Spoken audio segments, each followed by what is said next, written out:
je le répète, l'œil et l'oreille du chef de l'État. Kadima a engagé plus de 7000 agents. Et c'est celle qui est chargée du recrutement n'est pas informée. Vous avez vu, il y a eu le recrutement des informaticiens, il y a eu le recrutement des formateurs. Est-ce que vous pouvez vous imaginer, Patricia nous représente à la CENI. Elle donne sa liste pour les combattants de l'UDPS et sa liste n'est pas prise en compte. Est-ce que vous vous imaginez? Maintenant, elle a compris que non. La responsabilité risquerait de tomber sur moi. Je dois avertir la personne qui m'a envoyé à la CENI pour le représenter. UDPS viva. UDPS viva. UDPS viva. Ce que je vous donne, ce que je parle, c'est du hors du commun. Elle a vu, elle a dit, elle a rencontré au chef. N'attendez pas que Kadima ait pour toi. Parce que Biloko Azo Sala, tu risques de connaître le PP en 2023. Il est déjà récupéré par la communauté internationale. Il faut faire attention. Si vous allez à la CENI, tous ceux-là qui ont travaillé avec le prédateur Joseph Hippolyte Kanambe, ce sont ces gens-là qui sont encore là jusqu'aujourd'hui. UDPS viva. Nous a donné nos candidatures. Il faut s'imaginer, moi je suis quelqu'un qui connaît, j'ai été professeur, je sais comment donner, enseigner la formation. Vous imaginez que je donne à Patricia mon nom et que mon nom à moi ne se retrouve pas sur la liste des formateurs. Donc, les exemples sont légaux. Les gens disent, ah bon? Qu'est-ce qu'il fallait? Rappeler l'individu. Président, non. Politiquement, ça ne sera pas bien. Le président est allé voir. UDPS viva. UDPS viva. Il est allé voir les deux chambres. Se remettre aux deux chambres. Est-ce que vous autres là? Dans quel contexte nous sommes maintenant au Congo? Et dans quel contexte? Est-ce que vous voulez? C'est que dans ce contexte-là, la pression, parce que j'arrive là-bas, et le monsieur se précipite pour faire sortir son calendrier. Est-ce que vous voyez ça, c'est normal? Pour faire l'identification et l'enrôlement, l'identification et l'enrôlement, on vous donne un mois. C'est normal, président. Un mois. Dans le temps du... Parce que moi, je suis la personne, Dieu m'a donné la grâce de voyager dans les 26 provinces. Je connais. Le Congo, c'est un continent. Allez, est-ce que c'est normal? Dans un mois, l'enrôlement et l'identification. Parce que Tshisekedi nous avait dit en son temps, nous devons, lorsque l'UDPS va organiser les élections, nous devons en savoir qui est congolais et qui n'est pas congolais. S'il faut un temps, l'identification et l'enrôlement est élastique. Ça peut prendre autant de mois, autant d'années que vous voulez pour terminer. Parce que le Congo est tellement infiltré jusqu'à la moelle des épinières. UDPS viva. UDPS viva. Yangoana, le président a fait ce qu'il a. Il a appelé Mbosso. Il a appelé Rani. Bati. Nous sommes à Christ. Dans ce contexte, vous voulez que Boulangana ne vote pas? Vous voulez que Massissi ou Tchourou ne vote pas? Pendant que nous sommes en face d'un terroriste. À la personne de Paul Kagame. Comment? Chers combattants, un terroriste, le président a parlé, un terroriste, moi je viens seulement mettre le... Hein, vous comprenez, hein? Un terroriste, on ne peut jamais, en aucun, jamais négocier avec lui. Ils nous ont profité parce que le leur était au pouvoir. C'est comme ça, ils nous ont inféodés, ils nous ont infiltrés, ils ont fait des brassages, on a pompé le poste de généraux, de capitaines aux étrangers, ce qui a fait que notre armée est devenue passoire, faible, sous le plan international et sous le plan interne. On était des difficultés. Information de la PCG. Nous avons Kagame a déjà. Parce que Kagame a envoyé, vous vous rappelez, le chef d'état-major rwandais, il venait ici chaque jour, 1h du matin, il est là à Kingakati, il donne des instructions et son neveu, si c'est Joseph Kabila, met ça en application. Le Congo ne manquait pas de techniciens. On avait des techniciens, des gens qui avaient des diplômes sur le plan international, formés bien. Mais le comble était qu'il fallait décimer, il fallait tuer ces gens. Pourquoi Kabila a procédé par l'empoisonnement de beaucoup de généraux. Oh, il va la tête. Quand cet homme il disparaît, tous les pas parachutiste, il disparaît, les gens qui sont allés au Kitona, on les a invités. L'infiltration là était à haut niveau. Ce qui restait, c'est prendre l'homme congolais, le vendre. C'était en complicité avec ce que vous appelez la communauté internationale. Voilà pourquoi vous n'avez jamais entendu une telle ou telle autre déclaration de la communauté internationale acceptant que le Congo est agressé. Jamais. Par contre, derrière, ils profitaient de nos gisements de sous-sol et de sol, en complicité avec leur vanipier. Ils ont pris Kagame comme un vanipier, ils doivent les servir au détriment des Congolais. Tous les Congolais, il faut les tuer. Ça, c'est l'histoire, je ne peux pas entrer en profondeur parce que la tête est à beaucoup de choses. C'est pour vous dire que maintenant, ce que je dis, le président a tout dit dans son discours. Donc, on ne peut pas négocier avec un terroriste. Il est déjà des terroristes. Voilà pourquoi le président avait mis la barre haut. Pour que les gens qui sont en bas ne le condamnent pas. Que ce soit la communauté internationale. Aujourd'hui, personne ne peut ouvrir sa bouche. Que ce soit François Hollande, que ce soit Macron, que ce soit Joe Biden, qui que ce soit ne peut jamais ouvrir sa bouche. Parce que ce sont eux, le malheur de Congo, ce sont ces gens-là. Mais aujourd'hui, ils ont des crises chez eux. Parce que Moukwantombolo a mis l'état des sièges. D'accord. Vous imaginez, dans un pays où il n'y a pas de richesse, dans un pays où le sol est pauvre, parce que le Rwanda est un pays spécialement agriculteur, c'est l'agriculture et l'élevage. Comment dans un pays comme ça, on construit des usines de transformation, de nettoyage de l'or, nettoyage de cobalt, nettoyage de manganèse, tous nos produits. Est-ce que vous imaginez? Ce sont ces gens-là qui ont mis ça au Rwanda. Voilà pourquoi aujourd'hui vous parlez que le Rwanda est développé. Maintenant aujourd'hui, il n'y a pas de produits. Ces usines vont travailler comment? UDPS viva! UDPS viva! Des négociations, je le répète, Moukwantombolo est en train de me suivre. Pas des négociations avec un terroriste. Quel que soit vous faites des brassages, ils vont encore nous influencer. Maintenant nous devons connaître qui est congolais, qui n'est pas congolais. UDPS viva! Mais on traîne beaucoup ici, combattants. Chez quoi le président? Nous avons besoin de protéger l'intangibilité de frontières. Vous êtes sans travail. Maintenant, il y a une offre qui est venue, on a donné l'offre. Allez à Kitona, allez à l'Efo Kananga, allez à Kamina, parce qu'aujourd'hui, pour nous résistons contre ces fléaux d'agression, nous devons nous armer moralement avec nos propres militaires que nous avons recrutés. Tous ces militaires là-bas, nous allons le mettre en congé technique pour recruter le nouveau recrue avec la morale de Fachi. Moukwantombolo. Je termine parce que je devais attaquer. Je vais attaquer, j'ai donné là. Je termine pour dire. Le monsieur de Macron. Macron, tu es en train de me suivre. Mata. Chez toi là-bas, la crise, le chômage est à un certain niveau. Chez toi là-bas en France, il y a des crises qui sont en train de...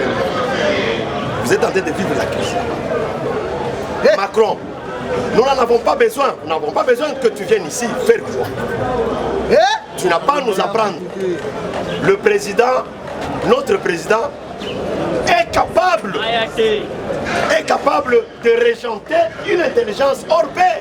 Parce que la fois passée, je vous ai dit que Félix, le président Félix et le papa Tshisekedi, ce sont deux personnalités différentes.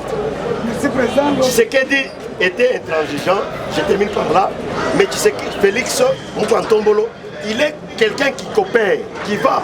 Tu es très dangereux, je vais aller vers toi pour te connaître ta force. Mais quand maintenant, quand je vais battre maintenant l'enclume sur ta tête, tu n'auras pas. C'est ce qu'il a fait aujourd'hui.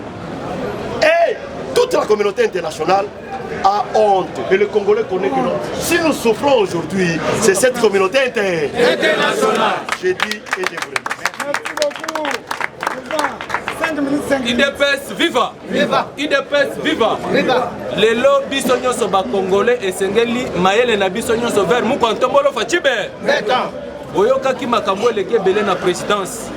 Jusqu'alors ba dirkab ya chef de l'État mingi bazada makambo ebe yango wana kala mingi te bokoyoka ke na présidence bakolongola bato ebe likamu ya Dan Jetler américain oyo yaki israélien oyo yaki copier ba minéraux ya RDC dossier na ye eza na me bato oyo bazalaki na comité ya suivi ya kolandela makambo ya Dan Jetler baza na kati ya balie bambongo oyo esengeli balandela bango mokonzi ya mboka azoloba makambo ya corruption po esila na mboka me na ndako na ye bainfiltre baza ebele oyo esengeli balongo mpona makambo akende kito IDPS viva! IDPS viva! Lobby bamilitaire ya autodéfense oyo balakisi ke baza bana mboka Kagame azali ko renforcer bamilitaire IDPS viva! Mais lobby ba massacre bango ande bayebaki te ke na Congo bato ya makasi baza te mais lobby ba massacre ande kuna na Rwanda matanga maka IDPS viva!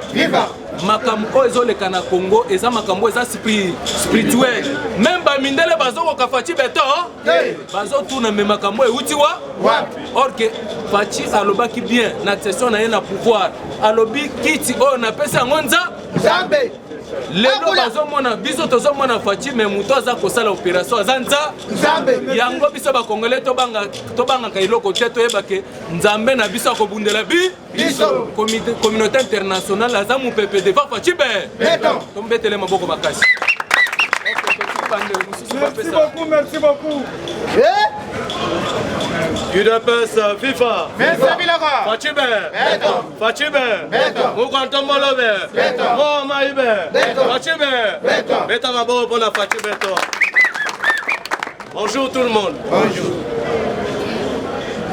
Pour la 80 000 personnes au Badaya, Rwanda, la communauté internationale appelle ça Ngokombo la génocide. Mais biso awa des années tozo perdre bande ko na biso na partie est kombo moko batikala kopesa ezate déclaration moko faite eza nango te mais bota la complicité il y a cette communauté internationale ozo luka et gérer le monde entier bato muke bopesi kombo. Mais na Congo, tous on compte déjà des millions de Congolais. Obiso ba Congolais to koufel. Mais bon temps là, au moment où nous sommes agressés, les pays agressés, tous on koufel à chaque jour. Mais bino bosoye la biso masolo, il faut la tenue des élections dans les délais constitutionnels. Est-ce que le Congo oyo, est la province, il y a France? Est-ce que le Congo est un territoire? Il y a France. Est-ce que le Congo est une commune? Il y a France. Le fond, nous avons les élections, elles sont congolais. État France, États-Unis, parce que le chef de l'État l'a dit dans son discours d'État à la nation, à l'objet que les élections et que ça financier, la biso moko. Il est pas makambo etali maponami mbango ezali topesaki mission na Jules alingi ete salela biso kope kangela biso miyibi madusu nyonso bloke mbango ekota na trésor public mbango ekoti élection etali kaka biso moko. Pas de financement étranger. Le chef l'a dit. Alobi, Tokozwamango ya mopayate, on a constat etali maponomi. Karabiso moko. Alors boni, otinda ba émissaire na yo awa, Tolini, organisation ya élection na délai constitutionnel. Et d'ailleurs, je vais dire au peuple congolais ceci. Le tout premier président américain a travaillé. Tant qu'on a sali premier mandat, ici, va faire deuxième mandat. Le peuple est au-dessus de cette constitution. Tel que vous êtes. Vous êtes au-dessus de la constitution de la République démocratique du Congo. Aujourd'hui, ceux qui font travailler. Premier mandat naye asalengo malamu ndenga osala déjà.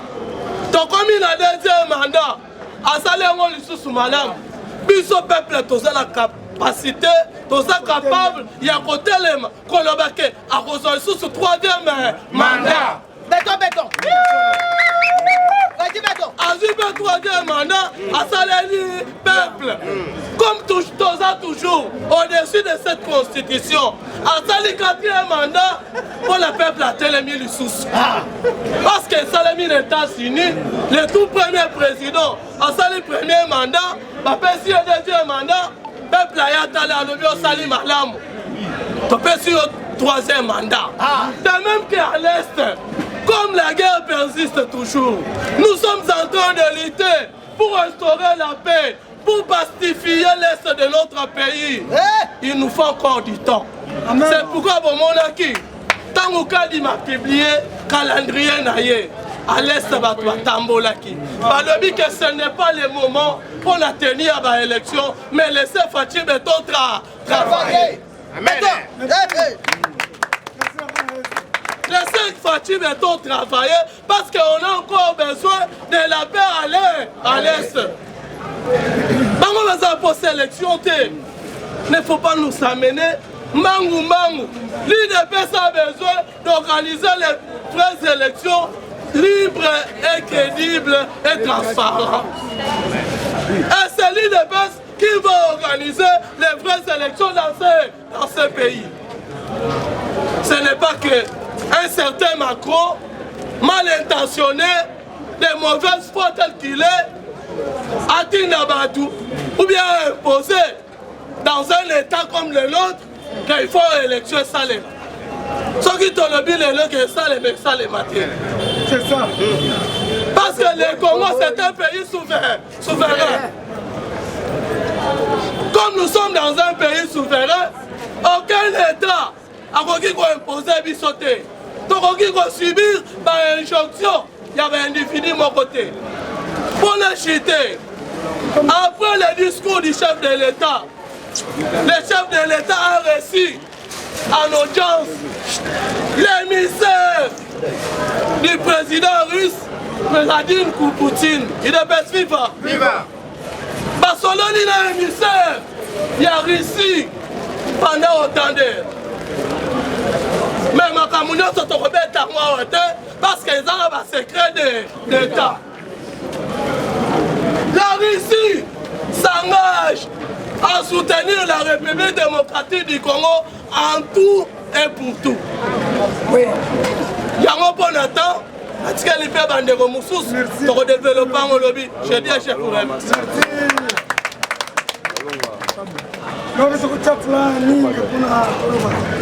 Merci beaucoup, président. IDPS viva. Viva. On a poussé. On a poussé. Vraiment, tu peux me merci. On va continuer à battre la biso. À battre la présidente de la République. Obstacle non, machiavélique, préparer qui Zamba confondre yango. IDPS viva. Viva. Na lingina loba boye muke awa. il n'y a pas de crise entre Denis Kadima et Patricia Seya et le chef de l'État. UDPS viva.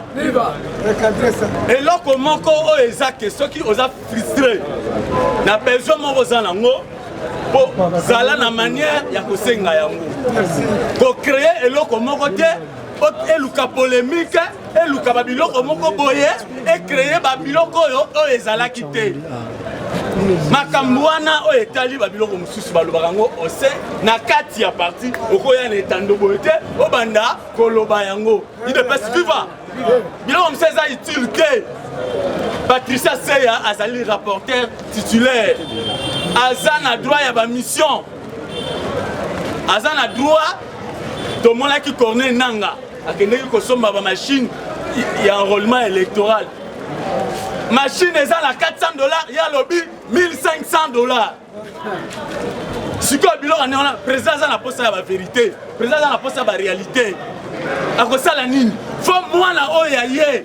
Oh, il y a des informations vraies. À comment ma place à surveiller Moussala. Donc, crise des athées de Nika Dima, à la Moussala, très bien. Le monde a accéléré. Hollandais qui président, après si, déjà bien fini son assemblée. Alors, l'élection est allée pour protéger notre jeune démocratie. Donc, c'est-à-dire qu'il faut respecter des lois constitutionnelles. Donc, Kadima est expert en matière électorale. Asa mutukutu na niveau dans contexte de Zanango, Asa accéléré ma processus électoral avec un blocage de la communauté internationale, n'a pas opposant. Mais Kadima maintenir le système. Alors l'élection le 20 décembre 2023. Alors nous tenons à faut féliciter. Il est pas viva. Babylon Mususu ne faut pas que le barango la place publique. Il y a mis balai na le baboy. Et puis pour être candidat à CENI, tu dois suivre le secrétaire général. Oui. Tu dis ok au côté ça y est moi. Là tu vas vous respecter. Merci beaucoup président. Le secrétaire général. Merci beaucoup. Yami Balé, la ligne le baboy. Président, biso ba combattant, nous ne sommes pas obligés de vous la phare dessus. Merci. Ba ko le baké, phare desana, il bataille de pes. Ba comment comment c'est possible na nyonso. Ah, soda na bataille de presse bakendeki formation baye. Ba koye bateke eza armée ya mboka. Ba place oyo combattant akoki ko simba sécurité ya mboka. Ezali service à renseignement, ezala migration. Eza musala migration na renseignement. Eza musala oyo ministre intérieur faut asala ke te ba combattant, il faut ba simba renseignement na migration. Parce que tant que tu as contrôlé, tu as un mboka. Tu as un moyen de la infiltration et ça, tu as un il ne peut pas vivre. Tu as le col de la migration. Déjà, tu as étranger, tu as un mboka. Ce sont des combattants. Tu as un renseignement. Communication, il y a chef de l'État. Tu as fait sa président information pour les gars. Bisso, la volonté. Nous sommes au pouvoir. Tout ça là babilo mususu munalati oyo nalati polo oyo nalati amis asa apesa ngani tina lati ngo la tambol bato bamoni ke amis apesa ngambo tout ça musala volonté bizelo ko mokote tout ça musala volonté na biso nous sommes au pouvoir bana to so pouvoir to zo liambonga pouvoir te est-ce que to telemiate to zo pola mbula te c'est-à-dire muto akoza na souci que il de pesa ke ne liboso fatia ke ne liboso makamunyo selega malamu lokola combattant azate. Il ne peut pas vivre. Même voir en même temps que le président a changé. Il y a français. Il y a français. Il y a français. 10 000 francs, 5 000, 20 000 francs. Mais il y a détournement. Pas francophone. Il ne peut pas vivre. L'intellectuel président me met la mission à poteau. 20 millions, 15 millions, 70 millions. Il y a des dollars. Mais biso soko biso on a eu 1 million na kokate il a pas vivre na kokate na mona oyo ba kokanga ngai poto mesala na biso ba 10 000 francs ba 20 000 ba 50 000 francs ba o wana na mona oyo simba te il faut la temps la caisse à l'état moi quand même c'est ça ligne et kende liboso il a pas vivre mon numéro plus 243 90 192 66 23 Combattant Pablo Papa, merci beaucoup. La Soukia. UDPS viva. UDPS viva. Combattants et combattantes, bonjour. Bonjour. 1-23, plus question, il y a dialogue. Oui, Toyoki. Et puis ça y est, awa mboka na biso eza infiltré makasi. Après savoir, il y a chef de l'État, il y a Koluka Kosala. Nyonso oyo sala ke no ba 1-23 bazala libanda. Malgré tout, bango pe balobi bakokende. Mais babeti tout, yoso comprendre awa 1-23 a boulé à ça la nini pour accompagner la institution na biso UDPS viva. Boyoki ministre de l'Intérieur abimisi plus ou moins 599 partis oyo eza reconnu la République démocratique du Congo oyo eza na ba document. Papa essaie de l'été Kabila commission la biso ba 700. Mais assez dans sali musala pour le luka kokata ba parti mususu oyo et yebali mutuna makolo te. Totikali na 599 partis. Oyo wapi bango nde bozala présenter na seni pour la élection 2023. Mais maman na likambo ezali atolo batolo bate. Biso to pesa ba information pour to sali ba investigation na mu. Mais pour la protection na biso tolobaka il paraîtrait UDPS viva. UDPS viva. Yango wana na osenga na Vital Kamerhe keba. Nous les Congolais tolobaki des pères et des mères. Même Moïse Katumbi na obi na keba. Pourquoi dans le Bibongo? Bakomi ko engagé dans ba parti politique na bango ba membre ya M23. Bakomi ko engagé dans ba parti na bango ba membre ya M23 pour la nini? Pour ce que tokena maponami bango pe ba présenter ba ya ko pesa candidature na bango.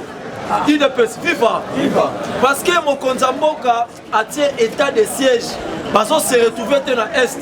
L'aider à sali réforme et armée. Pour bango objectif na bango ezaki basala na kati ya armée. Pour bako ki sa mission na bango ya bancalisation. UDPS viva. Bamoni to dribble bango bakomo luka administration politique. Tandis que Moukwa Tombolo Fati Beto baki plus question. Congo eza ba Congolais boeto boete. Yango le avanda ki devant ba chaîne alobi ngai nazo senga premier kutu. Bino ba chaîne boza la majorité na kati ensemble national. Et puis na Sénat boeto boete. Chaîne nyonso oyo azali moins de 45 ans, il faut azala wana. Nderi biso pe ba chaîne tolobi 2023 député à 49 ans toboyi. UDPS viva. Alors baramona mukie abeta rambonda pe bakolo basala nini babina. Mais le fait que banguna république basa toujours koluka rotia ba kuba baye na stratégie mususu. Yangwana tozo senga na ministre ya intérieur. Tozo senga na papa na biso Kadima. Batu oyo bakoya ko postuler, il faut ba identification na bango uta na source boeto boete. Toyebi ebele bakomaka kokosonga na botama na este na kururu na nini. Partout etangi place on a babima ba hôpital général ezali. Basenga ba identité na bango eya normal. Balakisa biso pe ba bulletin na bango ya naissance boeto boete. Pour ce que Moukwa Tombolo Fati Beto a biso place à Botama, à repesa yo, na mukanda o maman na yazana ona o tata na ye azana ngo. UDPS viva. UDPS viva. Combattant tous à la toujours éveillé. Pourquoi Monguna amona komi na suka? Vous savez, Fati Beto a sa président on a le baradi jamais vu. Au moment où yo batutu bazo penser ba olinga ba kwa isa Fati ok Fati nde azoya ko kwa isa ba bango. UDPS viva. UDPS viva. Combattant Gangaba. Donc tous à la déterminer. INC ensemble pour le changement. Ba parti nyonso mona raisara influence à étranger. Ba juger bon. Ba kende ba kutana bande wala bango ba M23 baza ba Rwandais. Bakotsa bango na kata ba parti po baluka batsa ba candidature na bango. biso mpe tolobi lisu likolo ya lisu mpo toyebani boye to boye te tous les députés baa na kati ya assemblée toyebi bango député afingaka bamama 2023 libanda député atelemelaka mokonzi ya mboka balobi mokonzi azalaka na erreur te le mokonzi abi Kagame moto aza koagrese yo ningo otelemela président donc se kozotelemela peuple mobimba UDPS viva babiloko mosusu tolobaka bandeko na biso badiaspora Mike Mutebai akomi kotelemela chef de l'état po chef de l'état atelemeli Rwandais bandeko ya ancien patron na ye boye to boye te soko yo futama pa mwasi ya Moïse Katumbi po aza Rwandaise osepete ne balona bandeko na ye mokonzi ya mboka alobi bien biso toza na problème na Rwandais te mais toza nde na problème na régime maintenant moto asimbaka régime eza nani eza ntiete na asimbaka régime ya mbila ntiete te ntiete sikoyo ya régime ezali Kagame na bato baotravaille ne na politique boye to boye te UDPS viva yango moni discours échangé même na niveau ya communauté internationale likambo ya ba M23 bazoloba bien M23 oyo bazali protégé par ya Rwanda mokonzi mboka avoyagaki lobi nde toloba awa inde na États-Unis d'Amérique nayebisaka bino eza na sommet moko eza na décembre naloba yango kala sommet wana esangisa bapays africain mais pays oyo ezala plus important na bapays nyonso ezali RDC boyoki président ya États-Unis alobi bien présence ya Félix Antoine Tshisekedi na sommet eza important makasi parce que Félix Antoine Tshisekedi azali na bassin ya fleuve oyo eza na bakita ebele to mpe barichesse ebele mais soko totali malamu communauté internationale eparlaka kaka biloko ya biso mais oyo biso toluka epa na bango ezalaka mpasi boye to boye te mais mokonzi ya mboka akende na bango na sagesse ya koluka arespecte cahier de charge na bango mpe barespecte oyo ya ye yango wana mpona kende koclôturer nazosenga na tous les combattants bometela ministre ya finance maboko ministre ya finance mpona nini na bibo betele maboko au moment où bakombata bazokanga parce que toza na bakombata taba UDPS viva toza na bakombata taba bazala bato baza baagité o bakajonge kota bango facilement avanda mutu mwa pota benge tala Tshisekedi akende te kuna meka papa yo leki Tshisekedi na protection yo leki ye na koyeba président de la République aza mutu azalaka mieux informé pour les citoyens nyonso ya mboka na ye yo lali oyebi te makambo eleki kuna na rutu mais ye aza na badetail nyonso alala na rapport alamukanaka na rapport et d'ailleurs président ayebaka avion esala crash ti azobenga bokota oyo abokota yebike oyo noosedango il faut pas kozala agité nayebisaka bino ministre oyo babenga baministère égalé eza baministère oyo esalaka likambo te sans accord ya mokonzi ya mboka mokonzi ya mboka azalaki na problème oyo tobenga aya social ya mboka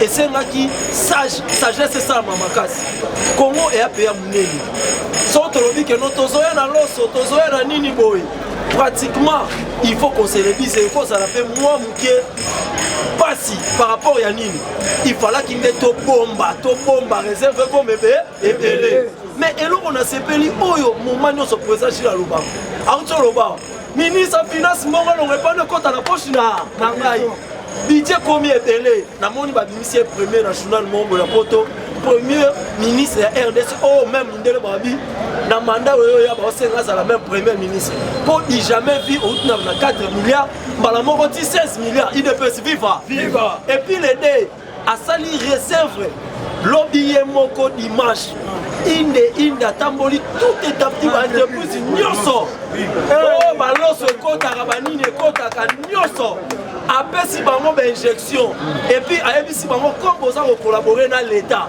bozo bénéficier batoni ya boye na boye oyo peuple congolais azosepela kala mingi te IDPS viva alors bi tozalaki nanu na moment ya kokangisa tolingi sute toloba eloko lere ya ekome suffisant tolingi tokangisa tozwa réserve ya une année et bongo lere tolance na terrain combattant nyonso sepeli en désordre mais n'oublie pas programme nyonso bontia mpona peuple par ya soda mpe ezali yango moni mukotombola obi loi oyo baboyaka ba année par année lelo mpona ye a obligé ba député balekisa loi wana IDPS viva pourquoi il faut soldat azala bien occupé ndenge président chez babaki bafuti mbongo na ye tozongela komona basoda bazosomba baradio basoda bazosomba balia malamu. Et d'ailleurs, on va comme à présent, il mourra le barabien. Azon gang la police ici, tozo bunda pour un jour. Bino boza la bateau à Malonga, Namboka, oh, boeto boete. J'ai dit, merci. Ok, merci. Na balandi na biso nyonso monde mobimba. Surprise, na moni président na biso bakangaki na prison Makala.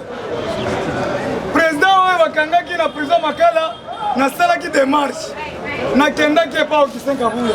Na Leli, c'est vous qui gérez au quotidien, papa Augustin. Comment les gens ont Kangabiso va combattre? Tous ont dénoncé, des autres Kangabiso. Alors, il y a un problème. N'a expliqué. Augustin est très content. A qui papa Nicolas Kazati. Aïe, Nicolas Kazati. Quand le problème à faire comprendre. Papa Nicolas Kazati pas à Monique, ça va. Le col n'a pas ça qui a punition, il faut habiller. Non, à Kobimakaka na mars, avril.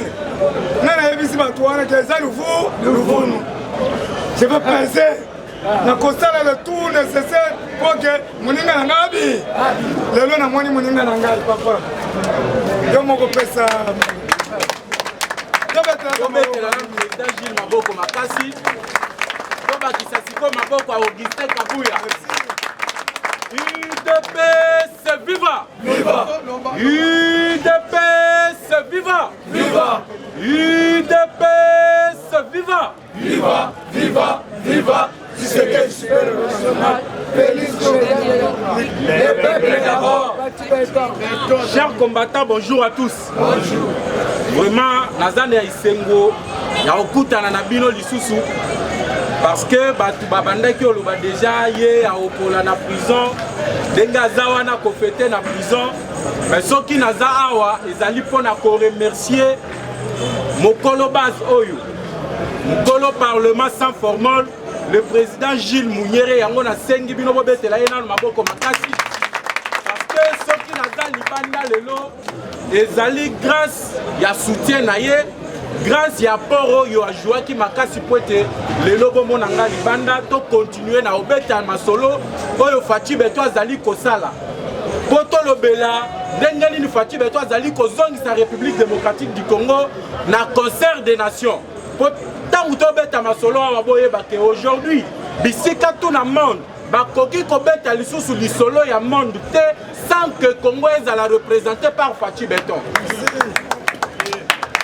Yango boni ba réunion tout stratégique ya monde au moins chaque président au Luka Fatia Zalawana mais pour na vulgariser batio wana il faut biso to zala libanda to le belango yango nazali ko pesa président Gilles merci mingi denga soutenir kinga asalaki pe ba démarche pour etena bima mais ba démarche yango asalaki et pas hiérarchie à parti yango na yebisa kabino ce n'est pas le moment ya koko sabino que non to bima na nzela to tumba ba pne Augustin Kabuya longwa le même Moutoyo a bengenaki Jean-Marc Kaboun a signé ki Mukanda lobby à partir ya lelo Augustin Kabuya nda comme secrétaire général.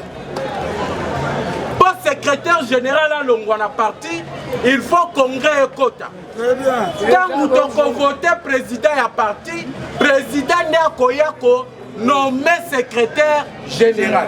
Alors, par quelle manière bazali ko utiliser ba combattant que novo kende kotumba ba play na permanence à UDPS pour Augustin Kabuya Longo. Ezali distraction ya munene. Ba tutu bazali ko sala ba distraction wana, bazali ko lukape ba poste na bango po banda ko yiba mbongo à l'état parce que ba moni ke Augustin Kabuya tolo ba te. Ba moni que depuis que Augustin Kabuya zali wana. Ce sont les combattants de l'UDPS qui se retrouvent dans des nominations au Ezali Kosalema. Domoni, président Messi Azali Leloyo, PCA na Ogefrem. Est-ce qu'il y a des combattants? Mais avant Augustin Kabuya, Batangela biso combattant moko ya yebani na base ya UDPS au Azalaki nommé comme mandataire dans l'entreprise publique. Ata moko Azalaki. Mais aujourd'hui, tozana secrétaire national Barouti, oh le lo commis mandataire. Mabeto Malam. Ozana Mama Gisèle Mboissem, le Lozali DGN à l'une maritime congolaise. Mabeto Malam. Moutoyo a nommé Bango, a Tindi Bakombo na Bango. Ezali Augustin Kabou. Bango Petangu Bazali Wana. Le Lotozana, ancien vice-ministre de la Finance, Junior Mata, Azali nommé comme mandataire. Nani Atinda qui kombo na ye. Kabou yate. Alors, batika distraction. Yango lelo nazali koyebisa ba combattant tout officiellement. Tito kosali sa élection ya 2023. Tito kokende congrès muto kolongola Augustin Kabuya azate. Le statut est clair. Tant que kokende congrès de voter président parti yende akoya konome. Ce qui a moni que Moussala Malamo Augustin Kabuya azali kosala. Il faut azalaka kawana yende muto akozwa décision. Mais lelo ezala ongai président ya CDP, ongai boy, c'est de la distraction. Soyons tous unis. Fatia Outaki Koloba samedi, l'année 2023 c'est une année électorale. Moutoya Kotia distraction, concentrons-nous. Potoloba Kiboy. La 2023 pré-élection, président Jules a causé la présidence de l'Assemblée nationale. Merci.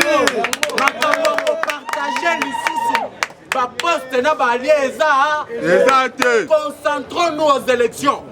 De voter Fati pour le deuxième mandat, de payer majorité quand on a 4 partis na biso idée.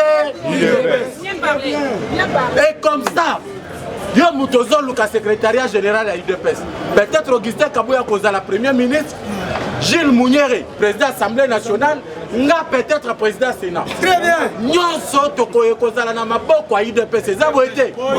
Alors, je tiens ici à remercier également le ministre des Finances, Baouti Koloba Awa, qui a mis le meilleur premier ministre des Finances de l'Afrique Mobimba.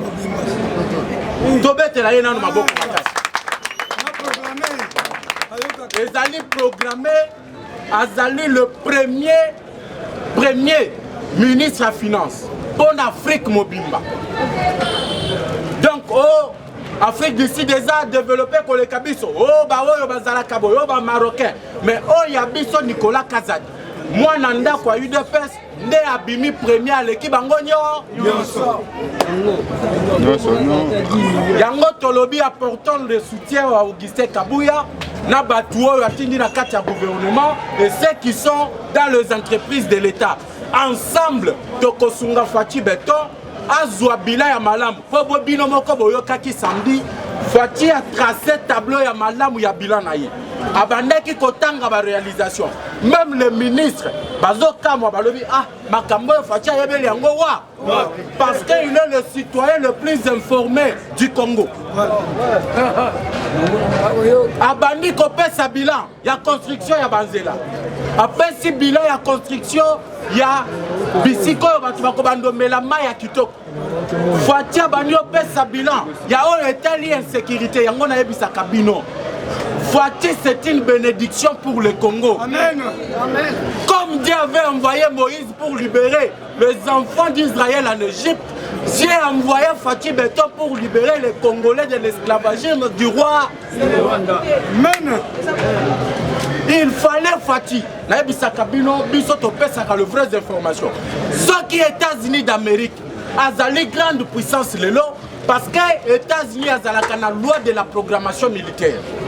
La loi de la programmation militaire américaine que tel mois à tel mois tu recruter tel nombre de jeunes budget oyo tokotia la bango pour base de formation à malunga base à la condition ya bien base à la nzoto nkonongono pour défendre l'intégrité ya territoire na bango et cause à la budget ya montant tel biso depuis tozo indépendance loi ya programmation militaire etikala kozala na Congo mais avec l'apparition de Fachi Béton aye année à Liboso blocage sur blocage FCC cash moyen abete la bino lisolo deuxième année la même chose Fachi lobby natande na pesa ki bino lobo boya to travailler ensemble mais bino boza ba démon bo changer kate yambalo yongana bino to kabwa tangu Fachi atikali moko atali lobby l'insécurité de l'Est c'est causé par le régime de 22 ans. Et ça a 18 ans. Zona 3 ans, il y a Laurent Désiré Kabila.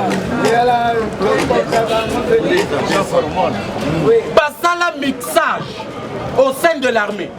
Mixage de l'Union Lobani. Rwandais Baye, salut rébellion à Bango. Tangu bakomi na sa république, ba imposer Kabila dialogue. Yependenga zali Rwandais andimi. Ba kena dialogue, o biso du photo compte en armée. Biso il faut to compte na gouvernement na bagado tozalaki na yango na kati ya rébellion. Yango mona ba généraux ebele toza na bango batikala kosala académie militaire te. Ba yebi stratégie de guerre te. Mais bino yo za général. Ko yebi stratégie de guerre te. Okobundela mboka lolengeni. Yango Fachi asali loi de la programmation militaire. Yango bomona ki jeudi. Yemoko akei na Kitona. Pour s'assurer de la formation de nos jeunes, plus de 10 200 jeunes. Oyo bazali recruter, bazali kozwa formation. Bolanda ki yango na télé, ba jeune bazala ki pré balobi, Fachi be sabiso mandu ki tokota roi. Guerre ya Rwanda 2023 et aussi la tête, je vous dis, élection ko salema na Bunagana.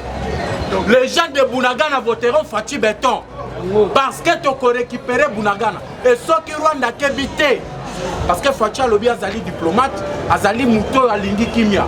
Mais ceux qui va kebité, toko zongi sa histoire, ya tangu tozala qui colonisé par les Belges. Est-ce que boyebi que tangu tozala qui colonisé par le Belge, Rwanda, Uganda, Burundi, babandaki ko dépendre na Kinshasa. Est-ce que boyebi yango? Alors Kagame soki alingi koyoka te, toko zongi sa histoire ya avant indépendance. C'est-à-dire quoi? Toko kota tina Kigali, tozui Kigali, toko misi yango province ya République démocratique du Congo. Là il n'a plus d'autre kutani no. Parce que bana photo de qu'on a vu sur Rwanda qu'on l'a bakanyi ya wana ko pesa numéro na ye. Numéro nanga ezali plus 243 81 717 11 97 plus 243 81 717 11 97. Soki obenginga na WhatsApp, je suis en ligne 24 heures sur 24. Merci beaucoup. Na pesi biso bino bana diaspora mbodi merci mingi. Na soutien na bino na makelelo ko bandaki ko tia président Gilles. Nyonso bandaki ko yebisa ngai nous sommes de cœur ensemble. Na bino ki bozali kuna bokende ko s'enrôler dans les 5 pays. Topesa lisusu Fachi deuxième mandat, topesa ye majorité koto bokisa mboka na biso na 2023. Je dis je vous remercie. Ok, merci beaucoup balandi na biso nyonso monde mobimba. Fondation Jules Munyere ezobanda bikande sebimi. Tosengi na bino billet la contribution. Tozosenga misolo. Tozosenga muntu na Belgique, na France, na États-Unis. Tinda ka $100. Poto lingi topesa ba mama oyo. Ba mama bo tandama. Toki topesa ba mama oyo, ba frère na bango. Ba mama oyo baza na mbongo koteka te.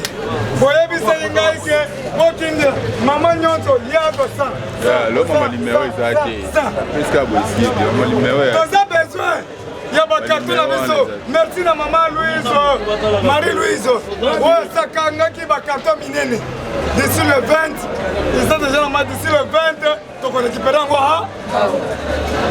Merci na ba nyonso. Merci na Wata. Héritier Kabea. Wata. On a fait un concert le 25 décembre. Biso nyonso pour la stade de Martyrs. On a soutenir Fondation Jules Munyere. Merci à Guy Luando Mboyo. Merci à ministre des Finances. Merci à Augustin Kabouya, ils vont soutenir à 100%. Yango to 5 bino. Sans oublier le patron financier chez la Ligue. Le patron financier. Ce que banda ko lukombongo te, tunya to kokisa 15 milliards. Le chef de l'État lobby biso moko to kosala élection na mbongo na bi. Mbongo wane uti wa à partir ya chez la Ligue. Le patron financier. Angela biso ba kraka. Kanga bango na yoko kangi Vodacom. Okangi Vodacom, Sele Bakadena. Kanga Airtel, Sele Bakadena. Merci que la biso, Moussete, télécommunication. Pour y aller à la biloko kitoko, téléphone fixe pour les Congolais. C'est ça bon côté? Oui. Merci beaucoup. Nous avons placé ma maman, ma pesa mon bango. Il y a circonstances. Nous tenons ça là-bas. Et là, on est à Colombo, on va faire ça numéro naïe. On va dire à maman nationale. Merci beaucoup. Numéro de ça c'est bon déjà. Merci beaucoup. Comme ça, bon ça va geste wana, pour te libérer ma maman, va za la kine va fêter kito.